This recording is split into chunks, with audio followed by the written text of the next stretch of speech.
আমি আপনাদেরকে আজকে 15টা পয়েন্ট বলবো ইনশাআল্লাহ, বেশি বড় বড় করে না, জাস্ট সংক্ষিপ্ত করে 15টা পয়েন্ট। এই পয়েন্টগুলো আমাদেরকে রমাজানের আগেই নিজের মাথায় ঢুকাইতে হবে, পাক্কা নিয়াত করতে হবে। আল্লাহ পাক যেন আমাকেও তৌফিক দেন, আপনাদের সবাইকে তৌফিক দান করুন। রমাজানের প্রস্তুতি নাম্বার 1, আমার সেটা বলেন। রমাজানের প্রস্তুতি নাম্বার 1 হচ্ছে যত দুনিয়াবি কাজ আছে সেই কাজগুলোকে কমিয়ে ফেলবো। দুনিয়াবি কাজগুলো কি করবো, মানে দুনিয়াবি যত কাজ, যত ব্যস্ততা যা আছে এগুলোকে কমায় নিয়ে আসবো, যাতে রমজান মাসে আমাকে বেশি বাইরে দুনিয়াবি প্রয়োজনে বাইরে বের হইতে না, বেশি ব্যস্ততা আমাকে দুনিয়ার জন্য না করতে হবে।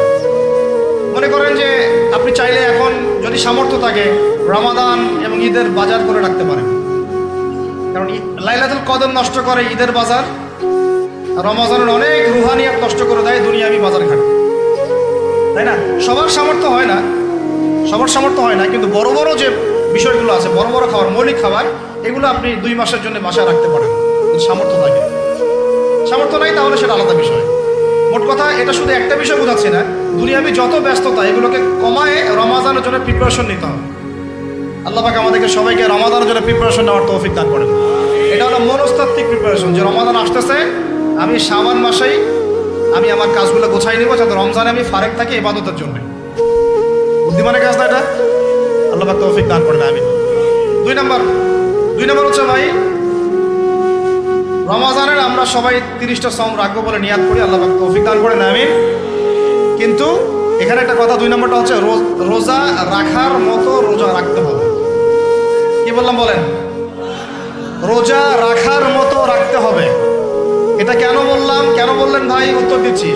উপোস থাকা, না খেয়ে থাকা আর সওম রাখা এক জিনিস নয়। পানি ছেড়ে দেওয়া, খাবার ছেড়ে দেওয়া আর ইসলামী সওম এক জিনিস নয়। অনেক ধর্মের মানুষ খাবার পানি ছেড়ে দিয়ে থাকে, উপাস থাকে না? হাদিসের মধ্যে নবীজি বলেছেন যে ব্যক্তি রোজা রেখে অন্যায় কাজ ছাড়তে পারলো না, মানে আল্লাহর মাসিয়াত ছাড়তে পারলো না, এই যে কাবায়ের ফাওয়াহিশ এগুলো ছাড়তে পারলো না, অশ্লীলতা ছাড়তে পারলো না, মিথ্যা ছাড়তে পারলো না, বেহায়াপনা ছাড়তে পারলো না, তার না খেয়ে থাকায়, পানি না পান করায় আল্লাহর কিচ্ছু যায় আসে না। আর রোজার বিষয় বুঝলাম। রোজা কাকে বলে ভাই? মানে রোজা মানে হচ্ছে আমি আল্লাহ পাকের সমস্ত নিষেধ ছেড়ে দিব। কি করব? আল্লাহর সমস্ত নিষেধ। রোজা থেকেছি, পানি খাচ্ছি না, খাবার খাচ্ছি না, কার ভয়ে? গোসল করার সময় এক ঢোক পানি খেলে কে দেখবে? এই চেতনা তখন কাজ করে না? চুপ করে এক লোকমা ভাত খেলে কে দেখবে? কেউ দেখবে? আল্লাহ ছাড়া কেউ দেখবে? কেউ দেখবে না। তারপর আপনি খান না কেন? কারণ আপনি অনুভব করেন যে আল্লাহ পাক আমাকে দেখছেন। এটাই হলো ইহসান। এটার নাম কি? ইহসান। এটাই বলা হচ্ছে হাদিসে জিবরিলের মধ্যে, আনতা আবুদুল্লাহ কাআন্নাকা তারাহ, তুমি এমন ভাবে আল্লাহর ইবাদত করো যেন তুমি আল্লাহকে দেখতে পারছো। ওয়া ইল্লাম তাকুন তারাহু, তুমি যদি আল্লাহকে দেখতে না পারো, জেনে রাখো ফাইন্নাহু ইয়ারাক, আল্লাহ পাক তোমাকে দেখছেন। এটাকে বলে আল্লাহ কনসিয়াসনেস বা ইহসান বা তাকওয়া। আর তাকওয়া হাহুনা, তাকওয়া কোথায়? এখানে। আপনি সওমের 8টা পড়েন, কুতিবা আলাইকুমুস সিয়াম কামা কুতিবা আলাল লাযিনা মিন ক্বাবলিকুম লাআল্লাকুম কি তাত্তাকুন, তোমাদের উপর সওমকে ফরজ করা হয়েছে ঠিক যেমন করে আগের উম্মতদের উপরেও করা হয়েছিল। উদ্দেশ্য হচ্ছে লাআল্লাকুম তাত্তাকুন, যাতে করে তোমরা তাকওয়া অবলম্বন করো। তাকওয়া মানে আল্লাহ কনসিয়াসনেস। এই যে আমি খাচ্ছি না, পান করতেছি না, আমি বিশ্বাস করি আল্লাহ আমাকে দেখতেছেন, এই তো। সেই বান্দা কেমন করে রমজান চলে গেলেই বেনামাজি থাকতে পারে? রমজান চলে গেলে কি আল্লাহ তাকে আর দেখে না? সেই বান্দা কিভাবে সুদ খায়, তখন কি আল্লাহ তাকে দেখে না? সেই বান্দা, একই বান্দা কিভাবে জেনা করতে পারে? মেয়েকে নিয়ে কেমন করে বাইকে ঘুরতে পারে? কেমন করে গায়রা মাহরামের সাথে আমরা ইয়ে করতে পারি, প্রিমিক্সিং করতে পারি? কেমন করে সে সমকামিতার দিকে ধাবিত হতে পারে? কেমন করে সে জুয়া খেলতে পারে? কেমন করে সে মাদক খাইতে পারে? কেমন করে সে আল্লাহ দ্রোহী আইন বাস্তবায়ন করতে পারে? যদি সে এই চেতনা থাকে যে আল্লাহ আমাকে দেখছেন, এই চেতনাটাকে বদ্ধমূল করার জন্যই রমাজান আসে। বলেন সুবহানাল্লাহ। আমি বুঝাতে পারলাম রোজা রাখার উদ্দেশ্যটা কি? ওই জিনিসটাকেই আমাদের ভিতরে ইনস্টল করাই হলো উদ্দেশ্য। লাআল্লাকুম, অবশ্যই বলেন লাআল্লাকুম তাত্তাকুন। তাকওয়া কি কিনতে পাওয়া যায় বাজারে? এই যে আল্লাহ পাক আমাকে দেখছেন, আমি খাবো না, আল্লাহ আমাকে দেখছেন, আমি পান করতে পারবো না, আমার রেস্ট্রিকশন আছে, পিপাসায় গলা ফেটে যাচ্ছে একেবারে রোদের মধ্যে, তাও খাচ্ছি না কেন? কার ভয়ে? ওইটাই জীবনের সব ক্ষেত্রে বাস্তবায়ন করার জন্যই রমজান আসে। বুঝতে পারি নাই মনে, ওই চেতনাটাই, একই চেতনাটাই জীবনের সবগুলো কাজে বাস্তবায়ন করার জন্য কি আসে? রমাদানের সমাস। আমরা শুধু রোজার ফজিলত নিয়ে বয়ান করি, রোজা রাখলে 70 গুণ নাকি হবে না, 70 গুণ হবে, 700 গুণ বাড়াই দেবে। মূল কথা ফজিলত তো ফজিলত পাবোই, মূল কথা এইটা, তাকেও অবলম্বন করতে হবে। আল্লাহ পাক আমাদেরকে তৌফিক দান করেন। কটা বলছি বলেন ভাই? 2টা মনে থাকবে। 1, দুনিয়াবি কাজ কমায় ফেলা। 2, কি রোজা রাখার মতো রাখা। 3 নাম্বার হচ্ছে, এটা আমার নিজস্ব একটা পরামর্শ আর কি। 3 নাম্বার হচ্ছে, রোজা রাখার জন্য আমাদের সাহারি করতে হয়, ইফতার করতে হয়। এই তো আল্লাহর ওয়াস্তে সাহারি এবং ইফতারে মুসলমানের মতো খাবার খাবেন, জানোয়ারের মতো খাবার খাবেন। সাহারি এবং ইফতার এই দুটোতে কি খাবেন? মুসলমানের, মুমিনের মতো খাবার খাবেন, জানোয়ারের মতো খাবার খাবেন না। আল্লাহ পাক বোঝার তৌফিক দান করেন। মানে আমরা কিন্তু সাহারিতে কি করি জানেন? 60 পেট খাই। কয় পেট? নবীজি বলেছেন খাবে পেটের 1 ভাগ খাবার, 1 ভাগ পানি, 1 ভাগ, আবার বলি 1 ভাগ খাবার, 1 ভাগ পানি, 1 ভাগ। কার পেট খালি আছে এখন খাওয়ার সময়? খাওয়ার টেবিলে আমাদের ওস্তাদরা বলেন, যে মুসলিম উম্মাহ, আমাদের ওস্তাদরা বলেন, যে মুসলিম উম্মাহ খাবার টেবিলে হেরে গেছে, সে কখনো জিহাদের মাঠে জিততে পারবে না। বুঝতে পারেন নাই? বুঝতে পারলাম না মনে হয়। যারা খাওয়ারের টেবিলেই হেরে গেছি, এখানেই তো আপনি সুন্নাহ মাফিক খাইতে পারতেছেন না, প্রবৃত্তির কাছে হেরে গেলেন। গপ গপ গপ গপ করে খাচ্ছি 7 পেট ভর্তি করে, এখানে তো খাবারের সামনে হেরে গেলাম, প্রবৃত্তির সামনে। সে আবার কাফেরদের সাথে জিতবে কেমনে? জিতবে আগে নিজের প্রবৃত্তির উপর জিহাদে তো জিততে হবে। আমার মন চাচ্ছে যে না করি, করবো না, এটার নাম জিহাদ, এটাও জিহাদ। মন চাচ্ছে সুদ খাই, একটু খাবো না, এটার নাম কি? জিহাদ। মন চাচ্ছে নামাজ না পড়ি, ঘুমায় থাকি, মন চাচ্ছে না, মন বলতেছে ঘুমাই ঘুমাই ঘুমাই, কিন্তু নামাজ পড়তে হবে। এই উঠলাম, অজু করলাম, গেলাম, এর নাম কি? এটাও এক প্রকার কি, বরং নফসের সাথে জিহাদটা অনেক বড় জিহাদ বলা হয়েছে, বলা হয় নাই? এটা মানুষকে শক্ত করবে। একটা মেয়ের সাথে প্রেম করতে মন চায়, করবো না, ওকে দেখবোও না, যাবোও না কাছে, এটা শক্ত থাকার নাম কি? এটা মনে নফসের সাথে কি বুঝেন? আল্লাহ পাক আমাদেরকে নফস শক্ত করার তৌফিক দান করেন। তো ভাই, খাবার ইফতারেও এভাবে 7 পেট খাবেন না, সারিতেও খাবো না, কথা করি তো ইনশাল্লাহ। শোনেন, পরিমিত খাবেন, পুষ্টিকর খাবার খাবেন, পরিমিত খাবেন কিন্তু পুষ্টিকর খাবার খাবেন, তাহলে যথেষ্ট হবে ইনশাল্লাহ। আর এখনকার যে খাবার, এতে বেশিরভাগই ভেজাল। যত বেশি খাবো তত দ্রুত অসুস্থ হব। তো এই যে আমরা দিন দিন যে দুর্বল হয়ে যাচ্ছি, বুঝতে পারতেছেন না আপনারা? এটা দিন দিন যে আমরা আগের জেনারেশনের মতো শক্ত না। আমাদের দাদারা, তার দাদারা যেরকম স্ট্রং ছিলেন, আমাদের ইয়াংরাও কিন্তু অত স্ট্রং না। একটা ইয়াং ছেলেকে আপনি এখন 50 বছরের একজন মুরব্বীর সাথে পাঞ্জা লাগায় দেন, পারবে না, ওই চাচাই জিতবে। এটার কারণ হচ্ছে ভেজাল খাবার, ভেজাল পরিবেশ, ভেজাল সব কিছু। আমরা যা খাচ্ছি বেশিরভাগই বিষ। আর আল্লাহর কসম, এগুলো মনিটর করার দায়িত্ব সরকারের, এগুলো মনিটর করার দায়িত্ব প্রশাসনের। এদেরকে মোবাইল কোর্টের আওতায় নিয়ে এসে একদম 1 বছরের জন্য ঢুকাইতো ভিতরে। আইনের সঠিক প্রয়োগ হলে এমনি সিধা হয়ে যাবে। বাঙালিদেরকে শুধু মিষ্টি মিষ্টি কথা বলে কাজ হবে না, মাঝে মাঝে কঠিন শাসন লাগে। বড় বড় কান্ট্রিগুলো আপনারা দেখে আসেন, মনে করেন রাস্তায় ড্রাইভিংয়ের সীমা দেওয়া আছে 100 কিলো, ওরা যদি 110 120 চালায়, কেউ কিচ্ছু বলবে না, কোনো ট্রাফিক পুলিশও নাই। মোবাইলে একটা মেসেজ চলে আসবে যে তোমার এই 1500 রিয়াল 2000 রিয়াল জরিমানা করা হয়েছে। দিবানা ড্রাইভিং লাইসেন্স বাতিল, ওটা বাতিল তো হবেই, 6 মাসের জন্য জেল খাটলাম। বাপ করে টাকা দিয়ে আসবে, টাকা না দিলেও আর ভয়ে চালাবে না। বাবারে বাবা, একবার 1500 রিয়াল খাইছি, আবার খাওয়া। আইন শুধু থাকলে হয় না, আইনের একদম কঠোর বাস্তবায়ন থাকতে হবে। এই জিনিসটা যদি থাকে, দেখবেন সমাজ ঠিক হয়ে গেছে ইনশাআল্লাহ। আল্লাহ পাক আমাদের সবাইকে কথাটা মন থেকে বোঝার তৌফিক দান করুন। আমরা কি কারো শত্রু? আমরা সবার শুভাকাঙ্ক্ষী।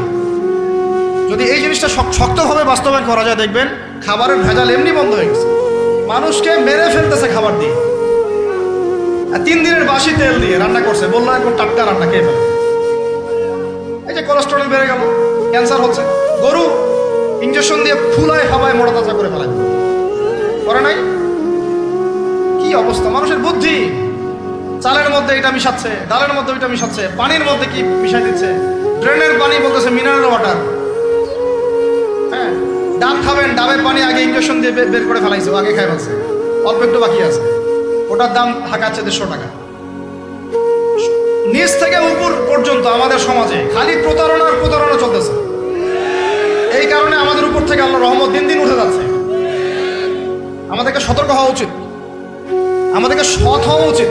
সৎ হইতে পয়সা লাগে না, সৎ হইতে পয়সা লাগে।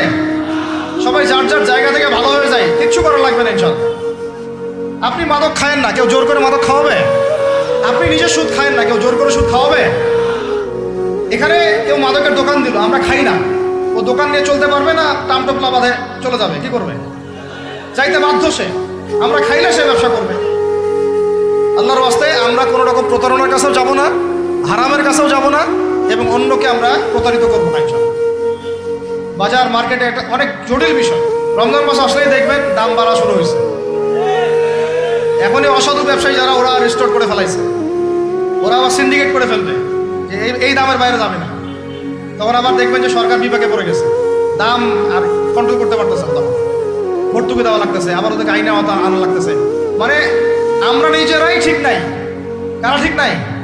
আমরা নিজেরাই ঠিক নাই। এই কারণেই তো আমরা মানে আমাদের সমাজের উপর থেকে আল্লাহ পাকের রহমত বরকতটা উঠে যাচ্ছে দিন দিন। আপনি দেখে নিয়েন যে পণ্যের দাম এখন 200 টাকা, রমজান মাস আসলে দেখবেন 250 টাকা 300 টাকা বাড়াই দিচ্ছে। এটা ব্যবসায়ীরা করবে, অনেকেই, অনেক অসাধু ব্যবসায়ী করবে, এটা অনেকেই করবে, এখনো চলতেছে। আমাদের বাংলাদেশে এমন কিছু নাই যেটা উৎপন্ন হয় না। আমরা যদি আমাদের এখানে সঠিক জাকাত ভিত্তিক অর্থনীতি থাকতো, সততা থাকতো, ইনসাফ থাকতো, আমানত থাকতো, আমাদের জিনিস আমরা খেয়ে শেষ করতে পারতাম না, এরপর বাকিটা রপ্তানি করতে পারতাম। অনেক কথা ভাই, এগুলো অর্থনীতির বিষয়, আরেকদিন কথা হবে চল। রমজানে আসছে যেহেতু এতটুকু নসিহত করি। 3 নাম্বার, যে ভাই আমরা এমনভাবে খাবো না যে খাওয়ার মনে হয় জানোয়ারের খাওয়া।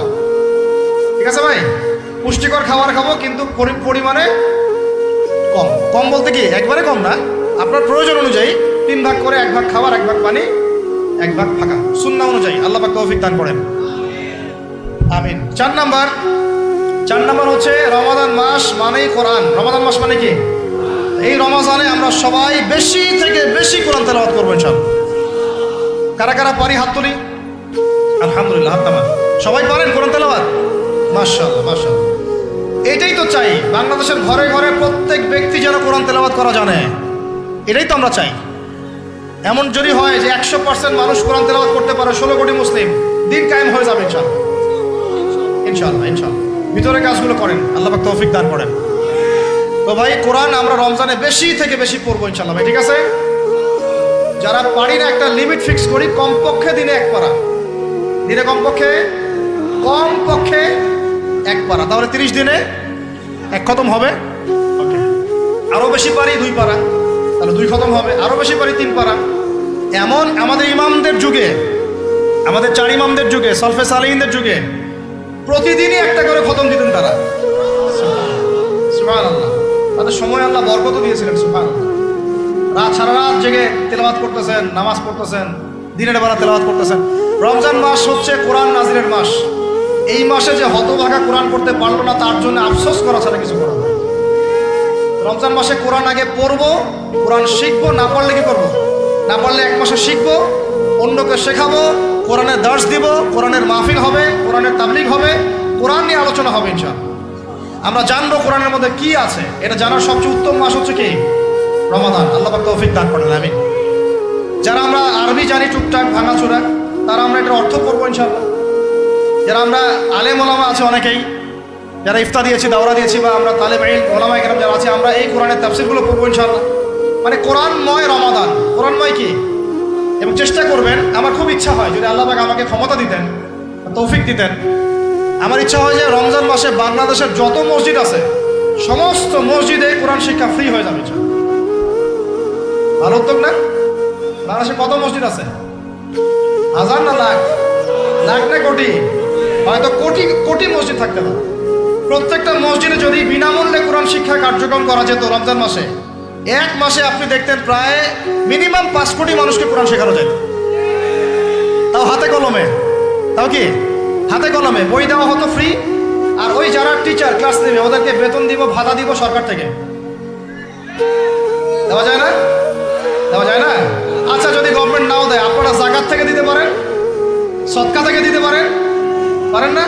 নিজেদের পকেট থেকে দিতে পারেন, নিজের ব্যবসা থেকে দিতে পারেন, এলাকা ভিত্তিক দিতে পারেন। কত উৎস আছে না? যদি এভাবে প্রত্যেকটা মসজিদ থেকে কোরআন শিক্ষা কার্যক্রম চালু করা হয় রমজান মাসে, আমরা দোয়া করি আল্লাহ পাক যেন এই কথাটা পৌঁছে দেন উপরের লেভেলে। তারা উদ্যোগ নেয়, জানি না উদ্যোগ নেবে কিনা, আমাদের দায়িত্ব পৌঁছে দিলাম।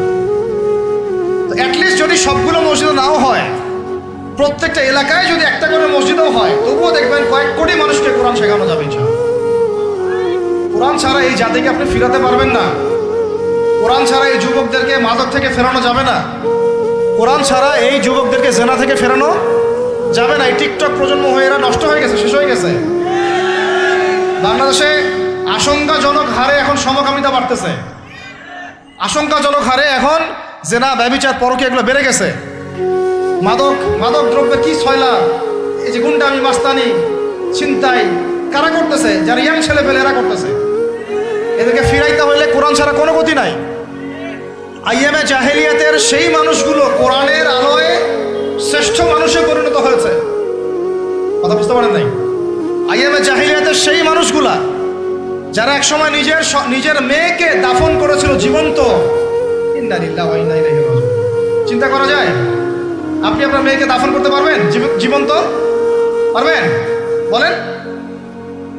এরকম মানুষ যারা এই কাজ করেছিল, তারা কোরআনের সংস্পর্শে এসে সোনার মানুষে পরিণত হয়েছে। এই কিতাব আল্লাহ পাক নাজিল করেছেন ওই ঘরের উপরে উঠিয়ে রাখার জন্য না, মাঝে মাঝে বের করবো, ধুলা মুছবো, চুমু খাবো, রেখে দিব, এই জন্য না। বাবা মারা গেছে, খুললাম, পড়লাম, সব বক্সায় দিলাম, এই জন্য না। শুধু এই কিতাব আল্লাহ পাক নাজিল করেছেন যারা আমরা হৃদয়ে ধারণ করি। কোথায় ধারণ করি? হৃদয়ে ধারণ করবো তো তখনই যখন আমি বেশি তেলাওয়াত করব, বেশি বেশি পড়বো, সবাইকে পড়াবো, শেখাবো। আল্লাহ পাক আমাদের সবাইকে কোরআনের বিপ্লব ঘটানোর তৌফিক দান করেন। আমিন। তো প্রিয় ভাইরা, 4 নম্বর কাজ, কোরআন শিখবো, পড়বো, শেখাবো, দর্শ দিব। কোরআনের একদম বিপ্লব। রমজান মাসে ইনশাআল্লাহ কোরআনময় রমাদান হবে ইনশাআল্লাহ। রমজান মাসে অন্য কোনো বইও পড়ার দরকার নেই প্রয়োজনে। কোরআন পড়েন, হাদিস পড়েন আর কোরআন পড়েন। কোরআন এবং হাদিস, অন্য কোনো বই, বিষয়ভিত্তিক বই পড়ার দরকার নাই। আর অ্যাটলিস্ট 1 মাস আপনি না পড়েন। এরপরে আসি 5 নাম্বার। একটু বড় হয়ে যাচ্ছে যদিও, আমি সংক্ষিপ্ত করে বোঝাচ্ছি, শোনেন। 5 নাম্বার হচ্ছে রমাদান মাসে, একটু ধৈর্য ধরেন। রমাদান মাসে আমরা ফরজ ইবাদতগুলোকে সর্বোচ্চ গুরুত্ব দিব ইনশাআল্লাহ। যেমন সবার আগে কি? সালাত। এই একটাই বল, সালাত। সালাত নাই, ইসলাম নাই। সালাত নাই, সে ব্যক্তি মুসলিম না। সোজা কথা শোনেন, সালাত অস্বীকার করে সে ব্যক্তি মুসলিম না। নবীজি বলছেন, মান তারাকা সালাতান মুতাআম্মিদান ফাকাদ কাফারা। কেউ যদি ইচ্ছা করে সালাতকে অস্বীকার করে, ছেড়ে দেয়, সে ব্যক্তি কি হয়? কাফারা, কুফরি করে। সালাত না পড়ার কারণে ইমামগণ বলেছেন তাকে মুসলমানদের কবরস্থানে দাফনও করবে না। কোন কোন ইমাম বলেছেন তাকে জানাজাও দিবা না। কোন কোন ইমাম বলেছেন তাকে জেলখানায় বন্দি করে রাখবা। কোন কোন ইমাম বলেছেন তাকে মৃত্যুদণ্ডের শাস্তি দিবা। আমি এমনি এমনি বলতেছি না, ইমামদের কওলগুলো পড়ে দেখেন। নামাজ না পড়াটা যেমন তেমন পাপ না তো, ইচ্ছা হইলে পড়লাম, ইচ্ছা হইলে পড়লাম না, এমন না। যারা নামাজি তারাও যদি নামাজে সচেতন না হয়, তাদের জন্যও শাস্তি আছে। নাউজুবিল্লাহ। ফাওয়াইলুল লিল মুসাল্লিন আল্লাযীনা হুম আন সালাতিহিম সাহুন আল্লাযীনা হুম ইউরাউনা ওয়া ইয়ামনাউনাল মাউন। এখানে বলা হচ্ছে মুসল্লিদের জন্য দুর্ভোগ, যে মুসল্লিরা নামাজ সম্পর্কে গাফেল, উদাসীন।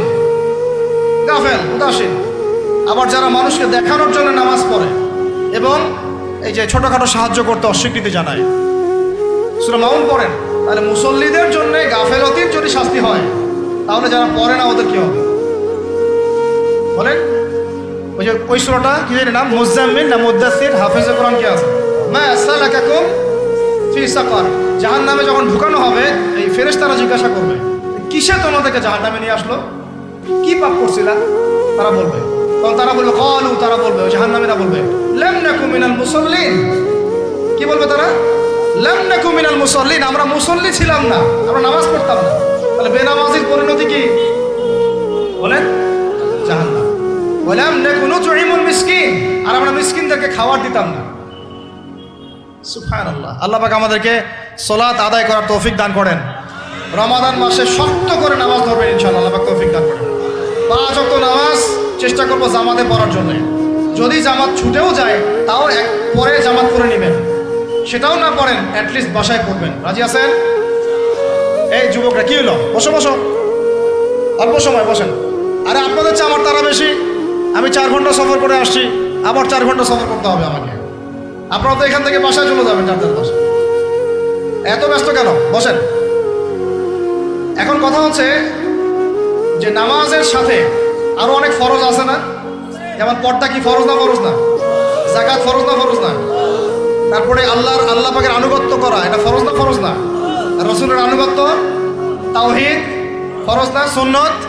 এই জিনিসগুলো ফরজগুলোকে শক্ত করে ধরবো ইনশাআল্লাহ। রাজি আছেন? আর 4 নম্বর হচ্ছে রমজান, এটা কি 5 নম্বর না? 5 নম্বর রমজান মাসে ফরজ ইবাদতগুলোতে সর্বোচ্চ গুরুত্ব দিব ইনশাআল্লাহ। রাজি? 6 নম্বর হচ্ছে, এটা কত 6 বলছি? 5। 6 নম্বর হচ্ছে ফরজের পাশাপাশি সুন্নত এবং নফলের পাবন্দি।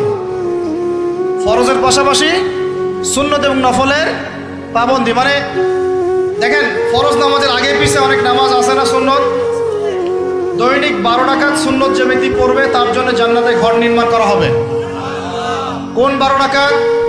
ফজরের আগে 2, ফজরের আগে, জোহরের আগে 4, তারপরে 2, তারপরে মাগরিবের পরে, এশার পরে, মোট কত হইল? 12। এই 12 রাকাত নামাজ যে ব্যক্তি দৈনিক পড়বে তার জন্য জান্নাতে ঘর নির্মাণ করা হবে। তো রমজান ছাড়া এগুলো ধরার উত্তম কোনো সময় আছে? অনেক সময় মিস হয়ে যায়, রমজানে যারা ধরি আমরা, আল্লাহ পাক তৌফিক দান করেন। এর পাশাপাশি দেখেন দৈনন্দিন অনেক সুন্নতের আমল আছে না? বিভিন্ন কাজের দোয়া, মাসনুন দোয়া, জিকির আজকার এগুলো আছে না? এই প্রত্যেকটা কাজকে শক্ত করে আঁকড়ে ধরবো ইনশাআল্লাহ, আল্লাহ পাক তৌফিক দান করেন। আমিন। যে কাজটা করবেন তার আগে জেনে নেবেন ওই কাজটা কিভাবে করলে সুন্নত হবে। সকালে উঠে এক দৌড় দিয়ে বাথরুমে যাবেন না, উঠে আগে বসবেন, চোখ ঘষবেন, মুখ থেকে ঘুমের ভাব দূর করবেন, তারপরে বলবেন আলহামদুলিল্লাহ আল্লাযী আহইয়ানা বা'দা মা আমাতানা ওয়া ইলাইহিন নুশুর। তারপরে আপনি যাবেন আস্তে আস্তে বাথরুমে, বাম পা দিয়ে ঢুকলেন, ইস্তেঞ্জা করলেন, ডান পা দিয়ে বের হবেন। ঢোকার সময় দোয়া আছে, আল্লাহুম্মা ইন্নী আউযু বিকা মিনাল খুবসি ওয়াল খাবাইস। বের হওয়ার সময় আলহামদুলিল্লাহ আল্লাযী আযহাবা আনিল আযান ওয়া আফানি গুফরানাকা, দোয়া আছে। এগুলো সুন্নাহ মোতাবেক কাজ করবেন। বুঝাতে পারতেছি? কাপড় পরবেন, যে কোনো কাপড় পরবেন না, যে কাপড় যে সুন্নত নবী পরতেন সেই সুন্নত পরবেন। চেহারা নবীর মতো হতে হবে, ক্লিন শেপ চেহারা চলবে না, ক্লিন শেপ চেহারা চলবে না। অনেকে মনে করেন যে এটা তো ফরজ কিছু না, এত তাচ্ছিল্য করেন কেন? এটাকে শেভ করা মানে হলো নবীর সুন্নতকে জবাই করা। বুঝাতে পারি নাই? এক মুষ্টি রেখে কাটেন সেটা আলাদা ইস্যু, আলাদা মাসালা। পুরুষের চেহারায় দাঁড়িয়ে থাকতেই হবে, মাস্ট বি। পোশাক আশাক থাকতেই হবে নবীর মতো। আমরা আমাদের সংস্কৃতি নিয়ে গর্বিত না? গর্বিত না? ইসলামিক সংস্কৃতি কোনো দেশ, জাতি, বর্ণ নির্দিষ্ট করে আছে না? সবার জন্যে। আমাদের নবী কি আরবদের নবী না পুরো বিশ্বের নবী? তাহলে আমাদের নবীর সুন্নত কি শুধু আরবরা পালন করবেন, আমরা সবাই করব? এখন আমাদের